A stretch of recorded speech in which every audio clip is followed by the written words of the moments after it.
Assalamualaikum warahmatullahi wabarakatuh. Bismillahirrahmanirrahim. Alhamdulillahirabbil alamin. Allahumma shalli wa sallim ala sayyidina Muhammadin. Para pemirsa tabung wakaf umat yang dirahmati Allah Subhanahu wa taala, dalam sesi kali ini kita akan lanjutkan diskusi kita dengan tuan guru kita tentang bagaimana pentingnya memperhatikan generasi akan datang. Dalam sesi sebelumnya kita sudah membicarakan tentang anak-anak yang masih kecil agar diperhatikan pendidikannya sampai dia menjadi orang yang hebat masa akan datang. Saat ini kita akan beralih ke generasi setelahnya, remaja, pemuda. Bagaimana pemuda ini, remaja ini, mereka menjadi orang-orang handalan. Mereka saat ini cerdas, fisik kuat, bergeraknya sangat dinamis, dan mereka punya banyak manfaat bagi masyarakat. Ustaz, kita ingin tahu Ustaz, dalam Islam bagaimana pemuda ini dipandang Ustaz? Bismillahirrahmanirrahim. Assalamualaikum warahmatullahi wabarakatuh. Waalaikumsalam. Alhamdulillah, Allahumma salli ala Sayyidina Muhammadin ibni Abdillah wa ala alihi wa sahbihi wa man tabi'ahu wa mawalah. Terima kasih kepada Al-Mukarram Ustaz Al-Nafdinar LC. A'udzubillahi minasyaitonirrajim. La tus'alunna yawma idzin 'anil na'im. Nanti kamu pasti akan ditanya tentang semua nikmat Allah. Dan di antara nikmat yang akan ditanya itu dibocorkan oleh Nabi SAW. La tazulu qadama 'abdin. Kaki anak Adam akan tetap tegak berdiri, tidak bergeser, karena dia sedang disoal ujian sampai dia ditanya. Di antara pertanyaan itu an syababihi fima ablah, masa muda. Masa muda. Yang disebut masa muda. Masa muda. Kenapa masa tua nggak disebut? Udah tua mau ngapain lagi? Masa pensiun nggak ditanya. Orang pensiun pasti ke masjid. Iya, kalau udah pensiun nggak ke masjid juga su'ul khotimah. Jadi, tapi yang ditanya itu masa muda. Kemudian ketika Nabi mau kasih motivasi, sab'atun yuzilluhumullah, 7 golongan yang dapat naungan Allah yauma la zilla illa zilluh, tak ada naungan kecuali naungan panas terik padang mahsyar seperti matahari sejengkal dari ubun-ubun. Tapi yang dapat naungan itu siapa? Syabun nasya'a fi ibadatillah, anak muda yang beribadah kepada Allah. Beribadah. Kenapa anak muda? Ya anak muda nafsu bergelora. Kalau anak muda sekarang handphonenya baru, duitnya banyak, cewek cantik, motor oke, main ke mall, dugem, narkoba, mabuk, sakau. Tapi ada anak muda yang bisa terjaga, terpelihara. Makanya saya Ustaz, iya, Ustaz, kalau datang ke suatu daerah, datang anak muda, tolonglah Ustaz, kita duduk nongkrong sebentar aja dengan anak-anak motor ini, foto-foto aja, buat dialog pendek, sesempit apapun itu. Saya bilang sama tim, kita duduk sebentar, karena efeknya ke mereka. Betul. Mestinya kan kita yang ngajak, kita kan yang datang ke tempat hiburan-hiburan itu ngajak mereka, ayolah tobat. Nah sekarang mereka udah tobat, udah hijrah, kenapa enggak kita support? Nah, jadi makanya komunitas pemuda hijrah, komunitas bikers subuhan, kita support terus. Karena yang tua-tua ini masa lalu lah, oke, selesailah sudah. Tapi anak muda ini masa depan. Kalau mau melihat syubbanul yaum rijalul ghad, anak muda hari ini dia yang akan menjadi pemimpin masa depan. Kalau mau melihat anggota dewan, anggota DPD, bupati, wali kota, camat, kadus, kades, lurah, RT, RW 20 tahun akan datang, ya ini anak-anak muda ini. Berarti ini rahasianya kenapa Ustadz itu kalau kita lihat apakah di media sosial atau pemberitaan yang lain, kadang-kadang Ustadz dengan tim bikers, kemudian dengan kegiatan anak muda yang lain Ustadz, gaya Ustadz seperti mereka persis Ustadz. Ya kita mundur selangkah lah, kita kalahkan ego kita, mundur selangkah, ikuti dulu langkah anak muda ini. Kan Quran juga, di dalam Quran juga disebut bilisani qaumihi, dengan bahasa kaumnya. Ya bahasa anak muda. Anak muda, Ustadz pakai celana untuk naik sepeda nih, pakai sepatu sepeda. Saya kan nggak bisa mempertahankan, saya harus pakai koko, saya mesti pakai peci. Ustadz pakai helm lah. Oke lah, mundur dulu, pakai helm. Ikut dulu agak mutar 1 kali putaran. Oke. Ada syiarnya di dalam. Ada. Bawa motor jangan gas terus ya Ustaz? Ya, gas terus. Ada remnya. Pandang juga lampu traffic light. Pandang juga rambu-rambu lalu lintas. Kita tetap ikut aturan. Pakai helm. Surat-surat. Berarti ini Ustaz ada pesan penting dari Ustaz sebenarnya tadi. Kalau ada juru dakwah atau orang yang posisikan diri sebagai dai, ketika masuk ke komunitas anak muda, berusahalah dengan bahasa anak muda. Beberapa tahun yang lalu saya ada tausiah di Terengganu. Dari Kuala Lumpur naik pesawat ke Terengganu. Sampai di Terengganu sarapan pagi di rumah Ustadz Azhar Idrus. Ustadz Azhar Idrus dulu yang datang ke Pekanbaru. Ke rumah berjumpa dengan almarhumah mak. Kemudian sampai di sana bertemu dengan tokoh karismatik Malaysia yang berasal dari Terengganu. Yang pernah jadi menteri besar Terengganu.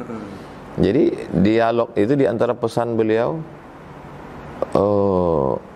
pemuda, kata dia. Pemuda. Nah, dan Ustaz Azhar Idrus dinobatkan sebagai Ustadz pemuda karena anak muda senang dengan kajian Ustaz Azhar. Padahal beliau sudah sangat senior. Beliau jauh di atas kita. Dia mungkin 10 tahun di atas kita. Tapi beliau gayanya ya dengan anak muda itu seperti sebaya.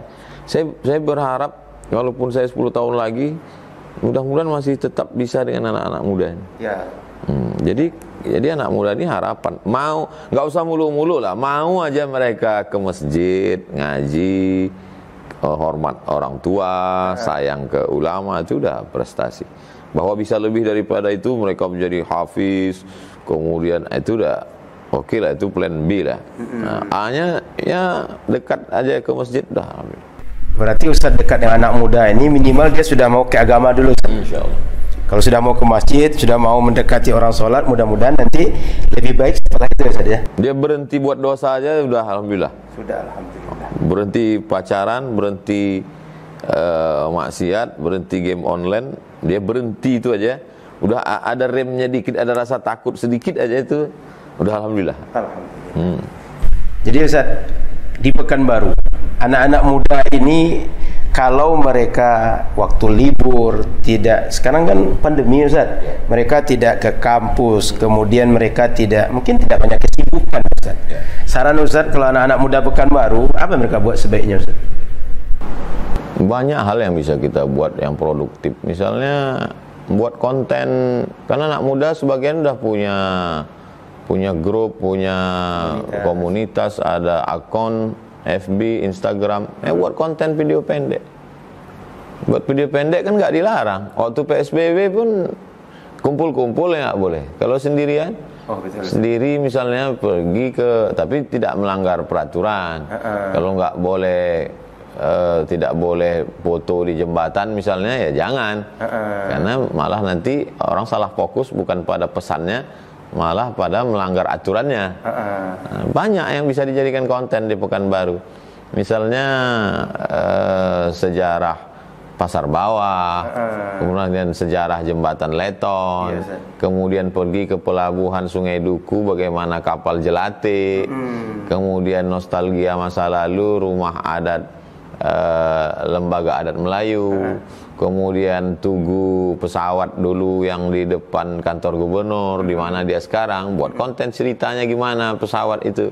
Kemudian pula gimana sejarahnya, kenapa jalan di sini Jalan Sultan Syarif Kasim, Universitas Islam Negeri Sultan Syarif Kasim, Airport Sultan Syarif Kasim. Siapa sih? Jadi sebetulnya konten-konten mendidik banyak sekali. Kemudian kenapa gedung-gedung di Pekanbaru itu ada Selembayung?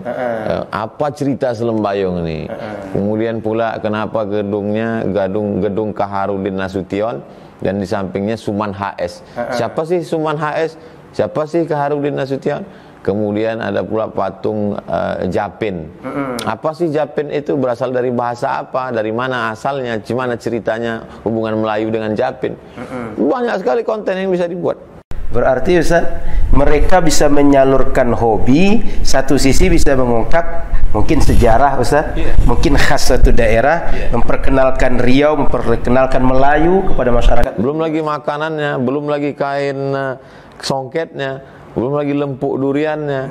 Banyak sekali sebetulnya ide-ide kalau mau buat video-video pendek Pekanbaru. Itu sangat bisa saat pandemi Ustaz, tidak bisa normal. Enggak ada hubungan.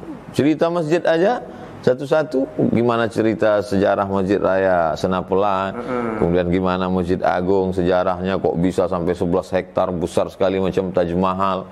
Mana dulu kolam renang dengan stadion kok hilang. Ikon Pekanbaru. Iya. Jadi kita positif, kemudian mendidik, sejarah, memperkenalkan diri, kemudian sesuai untuk generasi milenial. Generasi milenial. Baik Ustaz, anak-anak muda ini mereka kalau kita lihat cerdas Ustaz, daya gerak mereka sangat lincah.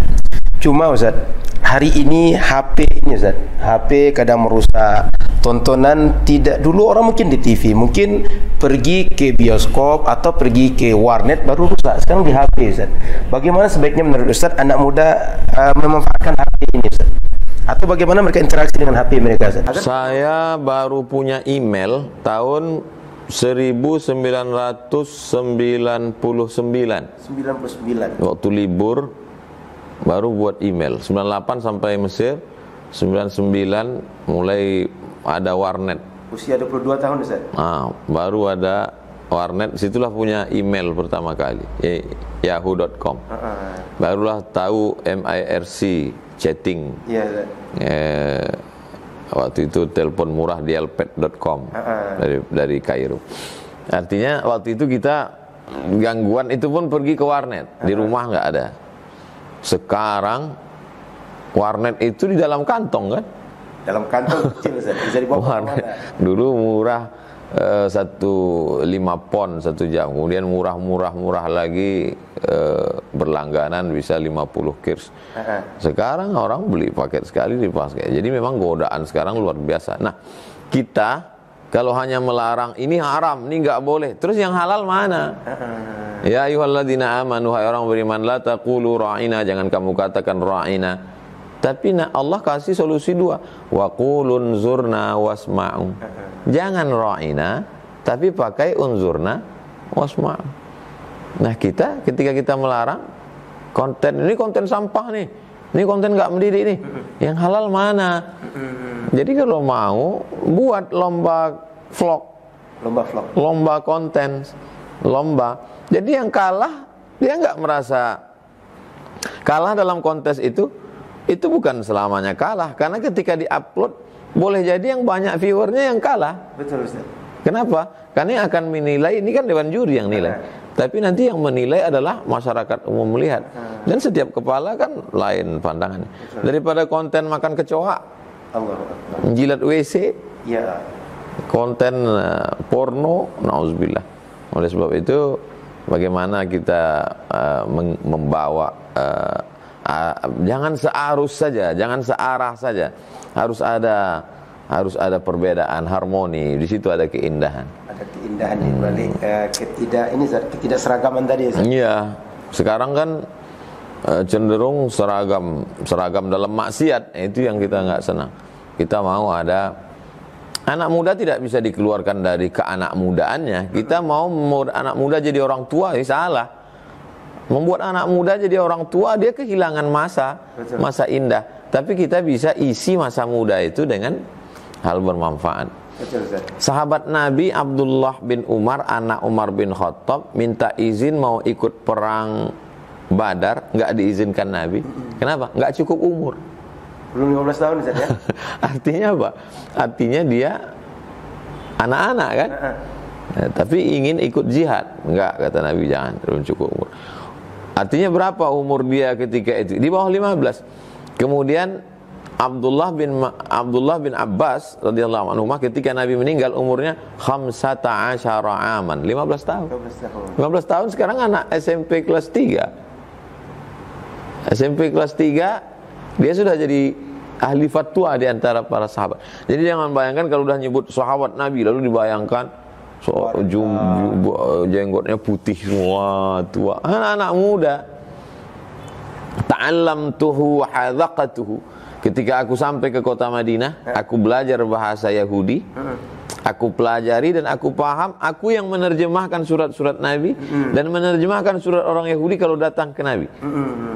Google translator Nabi itu Zaid bin Sabit. Umurnya ketika Nabi meninggal 20 tahun. 20 tahun, muda. Berarti waktu dia jadi penerjemah Nabi itu umurnya berapa? 15, 16, 17, 18, 19, 20. Khadimtun Nabi asyara sinin.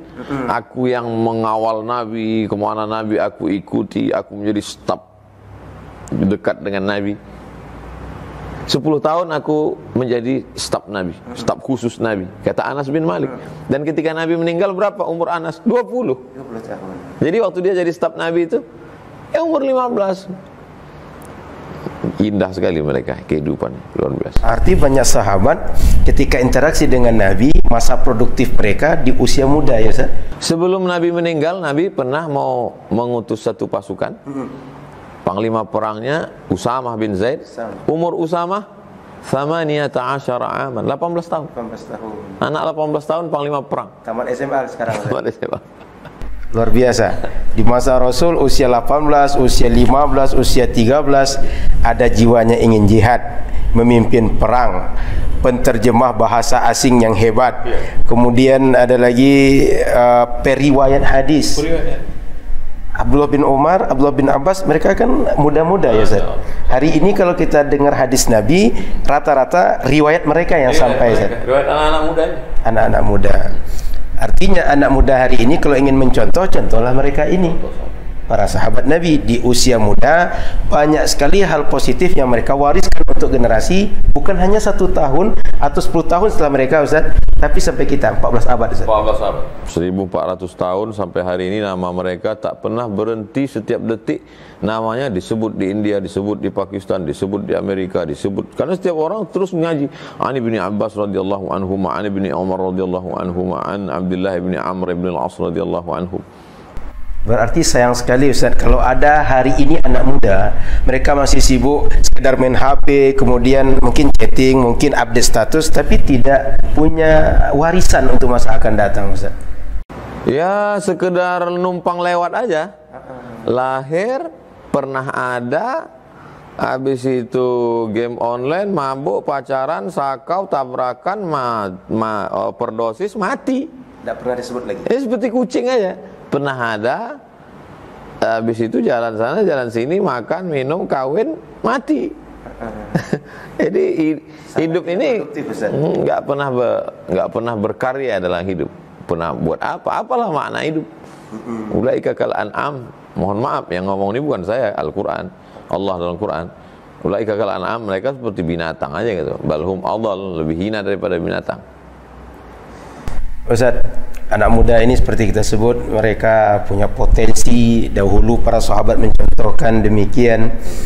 Hari ini, Ustaz, perlu tidak, Ustaz, para orang tua memperhatikan kembali pola pendekatan terhadap anak-anak mereka, sehingga yang muda mungkin terlanjur tergelincir, mereka bisa balik. Kemudian anak muda terlanjur mungkin sibuk dengan berbagai kesibukan yang tidak produktif. Bagaimana mereka bisa balik? Perlu tidak, Ustaz, orang tua? Nabi punya sahabat. Sahabat ini punya anak. Ada anak sahabat ini yang sempat ketemu dengan Nabi. Makanya bapaknya sahabat, anaknya juga sahabat. Contohnya Umar, anaknya gitu juga. Zubair ibn al-Awwam, anaknya Abdullah ibn Zubair. Kemudian Anas bin Malik, ibunya sahabat, anaknya juga sahabat. Tapi ada sahabat Nabi, ketika Nabi meninggal, baru dia punya anak. Anaknya kan nggak kenal dengan Nabi. Nah, bagaimana mereka? Anaknya itu dibawa ke Uhud. Disinilah dulu pemanah mati syahid. Disinilah makam Hamzah. Anaknya dibawa ke lokasi perang Badar. Seakan-akan melihat, ya, Ustaz.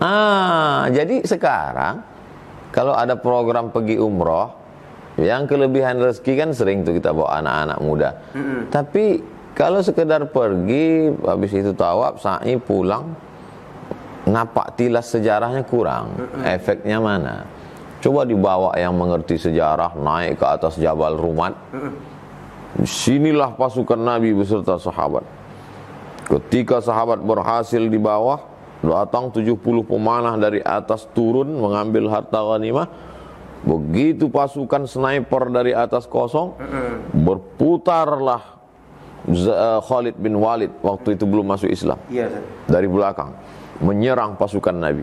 Akhirnya pasukan Nabi dikepung dari dua arah. Musyrik dari bawah, berputar Khalid bin Walid, sementara pasukan pemanah di atas kosong. Akhirnya kalahlah. Jadi peristiwa heroiknya itu bagaimana hidup. Nah, anak-anak muda ini bangkit sehingga mereka, oh begitu. Jangan sampai ke sana mereka hanya shopping, foto. Ada sih manfaatnya, cuman kurang optimal. Yes. Berarti ini ada pesan baru ini Ustaz. Kalau nanti pergi umroh, ajaklah atau besertalah dengan orang yang ngerti sejarah Ustaz. Ngerti bagaimana sirah Nabi, bagaimana sahabat berinteraksi dengan Nabi dan terjadi berbagai peristiwa di masa hidup mereka. Terakhir Ustaz, apa pesan-pesan Ustaz untuk anak muda dalam memanfaatkan waktu mereka dan memanfaatkan masa sekarang agar ke depan mereka bisa seperti orang-orang hebat yang kita sebut tadi Ustaz? Saya termasuk yang menyesali masa muda. Banyak. Andai ya. Andai muda lagi, Ustadz mau apa? Andai muda lagi, saya ingin jadi qori. Karena cita-cita orang tua yang tak sampaikan. Mereka senang sekali kalau mendengar qori. Andai muda lagi, saya mau bisa karate, taekwondo, aikido, jujitsu, judo, supaya tak banyak orang membuli saya. Allahu Akbar. Jadi bela diri ya Ustaz ya? Ya, andai muda lagi, jadi banyak hal-hal. Nah, jadi mumpung masih muda ini, ya manfaatkan, jangan sampai ada kosong. Ada program tahsin, tajwid, mujawwad, suara dengan qori, ikut aja lu. Dapat alhamdulillah, nggak dapat ada barokahnya. Minimal sudah duduk di majelis. Paling tidak udah duduk di majelis. Ada program ini, ada program para layang, ada program bersepeda, ada program biker subuhan, ada program hijrah. Ikuti aja, karena nafsu yang bergelora ini mesti disalurkan. Nanti setelah berkeringat, lelah, letih, tidur. Besok bangkit lagi, semangat lagi. Karena kalau tidak nanti ini energinya kemana-mana. Betul Ustaz. Ada yang terlupa Ustaz. Pengaruh kawan ini bagi anak muda bagaimana Ustaz? Karena kadang-kadang kita lihat dia tadinya pendidikan di rumah bagus, tapi begitu di luar dapat kawan tidak baik Ustaz. Lalu kawan tidak baik ini mempengaruhi dia dan akhirnya mungkin lebih bejat dibanding kawan tadi. Pentingnya kawan bagaimana Ustaz? Saya melihat kalau untuk pendidikan menengah sampai atas itu memang untuk sekarang mau nggak mau, suka tidak suka, benteng terakhir pesantren. Karena pergaulan ini sulit. Karena saya tidak seperti zaman ini. Zaman ini orang bisa cabut dari sekolah, bisa mengerikan sekali. Oleh sebab itu paling tidak full day. Jadi kalau masuk jam 8 pagi pulang jam 5 sampai rumah jam 6, sholat maghrib ke isya, masih ada PR lagi, ada ini, jam 10 capek tidur. Tapi kalau seperti kami dulu pulang jam 12 cabut ke mall, mandi ke sungai. Jadi dulu alat untuk buat dosa ini nggak terlalu banyak. Sekarang sangat banyak. Sekarang wah luar biasa. Oleh sebab itu orang tua kalau mau aman ini tanaman supaya tidak dimakan rayap, supaya tidak dimakan hama, supaya tidak dimakan ulat. Simpan di polybag dulu. Ya, di polybag dulu sampai kira-kira sudah batangnya udah kokoh, baru disimpan dalam plastik dulu. Baru maksud saya simpan dalam plastik ini SMP-nya boarding, SMA-nya boarding. Setelah tamat penanaman pohon di hutan rimba. Dan dia sudah kuat. Sudah kuat, insya Allah kalau sudah. Jadi itu saya selalu support betul. Yang orang-orang kaya mewakafkan tanah buat sekolah. Itu yang kekal abadi, yang lain hilang. Yang punya anak masukkan ke sekolah Islam. Itulah cita-cita kita Ustaz. Kalau nanti dapat tanah agak besar di kota Pekanbaru, kita buat masjid, lalu kita buat SMP, SMA. Mungkin nanti kita lihat yang lain, lembaga yang setingkat yang lain yang juga sangat berperan dalam pendidikan Ustaz. Seperti yang saya harapkan, mereka boarding, kita buatkan asrama. Nanti kita buatkan kegiatan di masjid, kita buatkan kajian rutin. berbagai kegiatan produktif yang mengisi waktu mereka agar bermanfaat dan mereka tidak disibukkan oleh hal yang tidak berfaedah. Jadi mohon doa Ustaz, mudah-mudahan terwujud masjid dan sekolah yang besar. Disupport oleh masyarakat Pekanbaru, Riau khususnya, dan seluruh jamaah di manapun berada yang mengikuti program kita. Ini Tabung Wakaf Umat Official, Ustadz Abdul Somad Official, atau channel-channel lain yang menebarkan dakwah, kita support. Itulah yang menjadi nilai amal soleh. Jariah insyaallah. Jariah, mengalir setelah kita mati. Baik. Terima kasih Ustaz atas dialog yang menarik ini tentang bagaimana anak muda mereka menjadi orang-orang yang sangat berguna bagi masyarakat, berguna bagi agama, pergerakan dakwah, dan mereka memiliki banyak karya. Dan itu ingin kita wujudkan lagi, menjadi impian semua orang. Mudah-mudahan ke depan kita tidak terlalu cemas, tetapi kita justru bahagia dengan anak-anak muda hari ini. Terima kasih, sampai ketemu dalam kajian Tabung Wakaf Umat yang akan datang. Di sesi selanjutnya insya-Allah akan kita coba bahas tentang bagaimana anak-anak harus berbakti pada orang tua, dan orang tua juga memperhatikan bakti mereka, kebaikan mereka kepada anak. Jangan sampai saling durhaka antara orang tua dengan anaknya. Sampai ketemu. Mohon maaf salah dan kurang. Subhanakallahumma bihamdika asyhadu an la ilaha illa anta astaghfiruka wa atubu ilaika. Assalamualaikum warahmatullahi wabarakatuh.